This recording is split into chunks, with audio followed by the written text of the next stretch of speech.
Hello, friend. Welcome to the next session of the Church Online Summit. Huge shout out to Stephen. Thank you for having me a part of the summit. Super pumped to dive into what we're going to be covering today.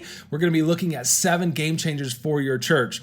My name is Ryan Wakefield. I'm the founder of Church Marketing University, coming at you from the greatest city on the planet, Kansas City, home of the world champion Kansas City Chiefs. Time to repeat, baby. But let's dive into this. I want to keep it short, keep it sweet, honor your time. I know there's a ton of incredible sessions, so I'm going to pack this in. And really, as we jump into this, what you're going to get is we were looking at churches that made this leap to all things digital ministry, digital services, and they're just thriving on the other side of the leap. And we wanted to know, the churches that were thriving, what did they do different? What did they do? What did they figure out in this? And so we identified 15 game changers. In this session, I'm only going to be unpacking 7 of those because I want to keep it packed and keep it really concise for you. If you would like to get all 15, you can check out the Church Marketing University podcast. I kind of give you all 15 and more and in depth, like kind of like a 90-minute coaching on that. But let's dive into this. So game changer number 1 from these churches that were thriving after making the leap to all things digital was this, that they didn't just copy and paste.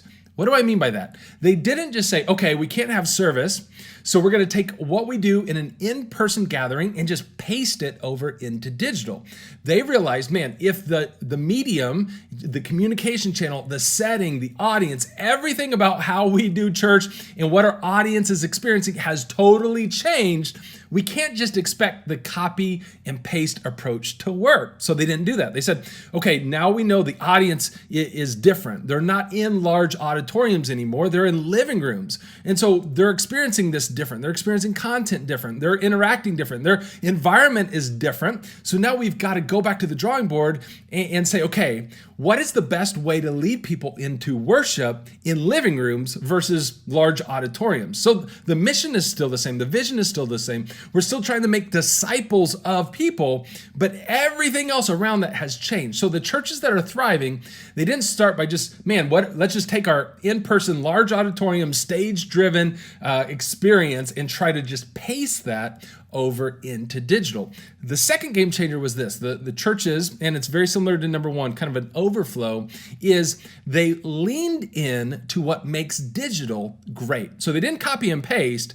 They kind of went back. How do we accomplish leading people in living rooms into worship, into making disciples? And then what do we know now about this platform, a digital experience that makes it great, that makes it unique? And let's lean into that. So as you know, there's huge differences between meeting in a large auditorium and meeting in a living room and meeting in person and gathering digitally. So each of them have their strengths for sure. But our job as leaders is to be like, okay, if this is our communication channel that we have available, what are the unique strengths of this and how do we lean into it? You know, as you look at the evolution of communication channels, what you see is when you kind of go from one to the next one, when you go from print to radio or radio to television or television to like social media, the first jump of that is simply to kind of just take what you used to do and put it in this new format. So when radio jumps over to television, you essentially take a video camera and point it at a radio show until you realize, man, there's so much that we could do on television that we couldn't do in radio. Same thing with digital. So what makes digital great? Well, one huge thing that makes digital great is that the engagement, the back and forth of this, let's have a conversation. Not only that, but the ability to share, the ability to invite people to experience it. There's so much that makes this digital experience great that churches that are thriving realize, let's lean into that. Again, let's just not take our old mindset and copy and paste it over here. Let's just figure out this new communication channel. Let's make a list of its strengths, its uniquenesses, and let's lean into that. Not shy away from it, but lean into it. So that's number 1 and 2. Number 3, the third game changer we realized when studying these churches that are thriving after making the leap to all things digital is they create participators, not spectators.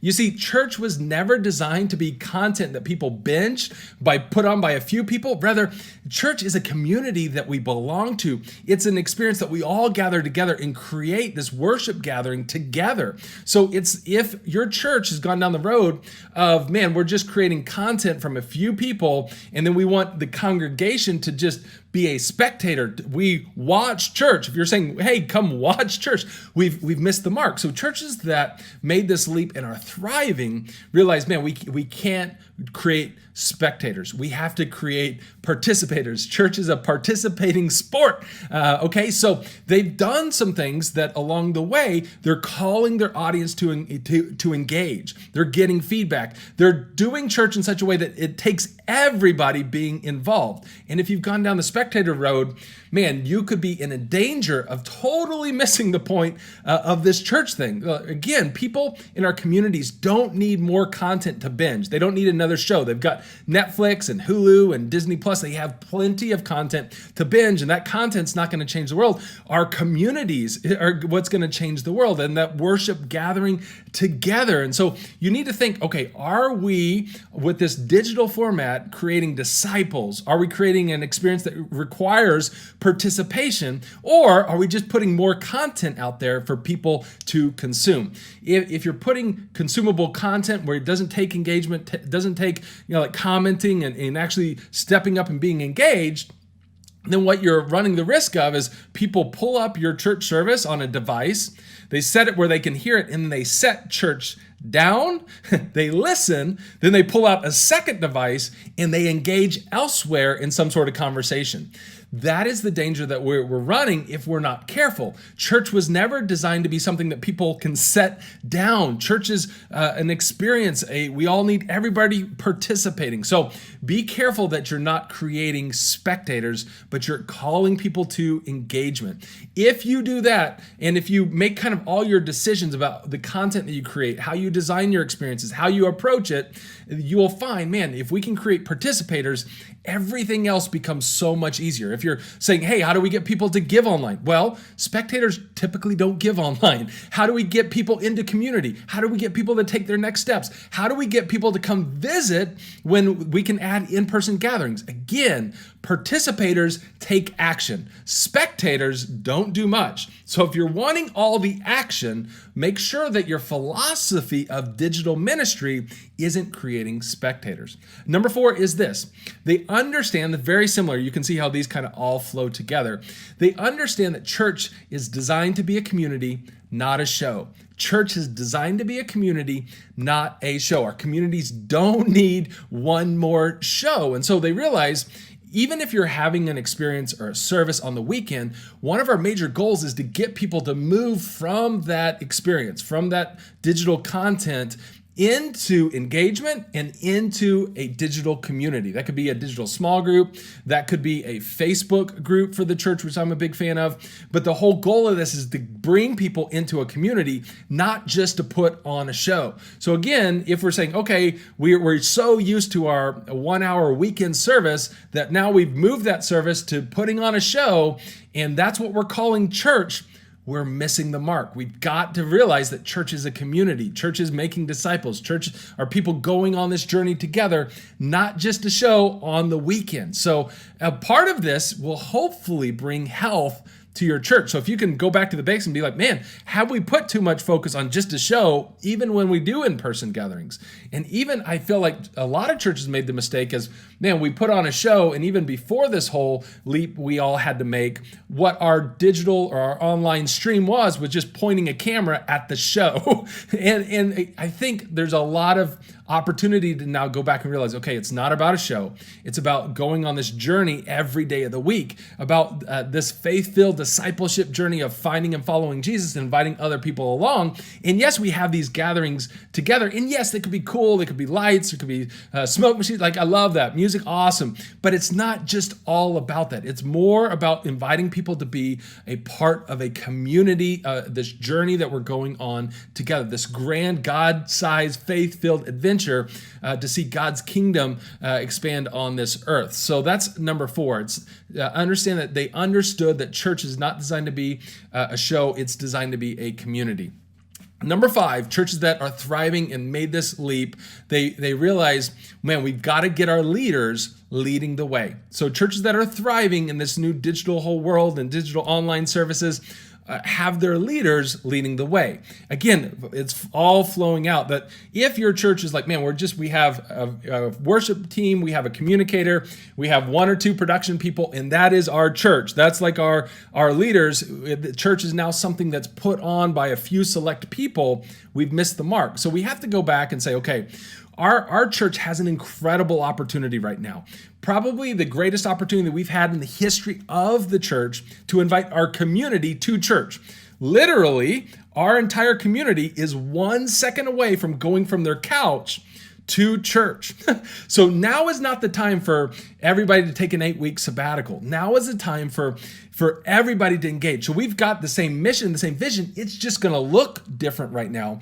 And we need our leaders now more than ever before. So we've got to have our leaders step up and lead the way. So yes, this is going to look different, but man, the mission is going to move forward. We need the church to be the light of the world, brighter than ever before, shine hope into our communities like never before. And that's going to take leaders like it always takes leaders. So if your church is calling for engagement, man, we need our leaders engaging. If your church is asking people to share the service and invite friends and family, invite neighbors, your leaders better be leading the way. So whatever you're doing digitally, it's going to take your leaders leading the way. So that's number 5. Churches that are thriving right now have leaders who are leading the way. They've all bought in. Yes, it's looking different, but man, we are still committed to the mission and vision of the church moving forward. Very similar to that, number 6 is that they've rounded the corner with their volunteer teams. So leaders are leading the way, and right behind that, the volunteers now have new responsibilities and job descriptions. Again, this is not an 8-week sabbatical or a 6-month sabbatical for all our teams. It's like, no,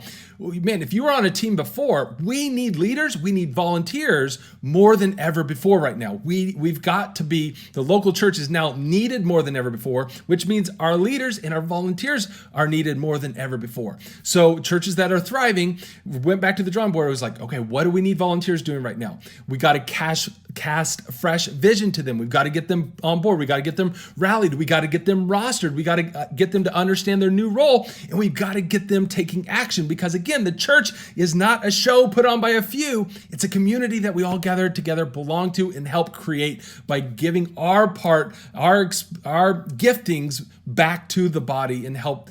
So that makes a huge difference. So these thriving churches are, for example, at Summit Park Church, we roster volunteers. 20 minutes before service starts, we have a volunteer huddle on Zoom, and we share great stories. We clarify the vision. We explain some simple way they can help the mission move forward this weekend, what that looks like, and kind of give them simple steps. You know, we need you engaging. When, like, hey, all our greeters, when you see your friends jumping on, be greeting them. We still need greeters. When people put a prayer request, man, what if we had 20 people just praying for those people in the comments?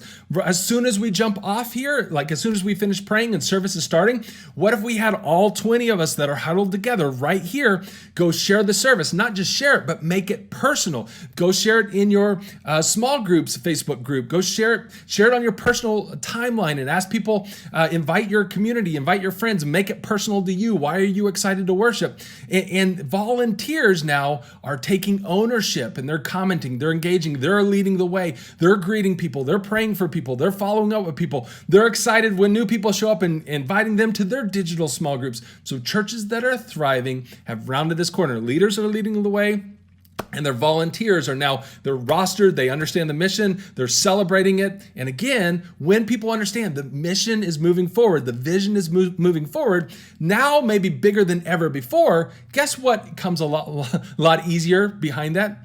Their generosity. So people realize, man, we're not slowing down as a church.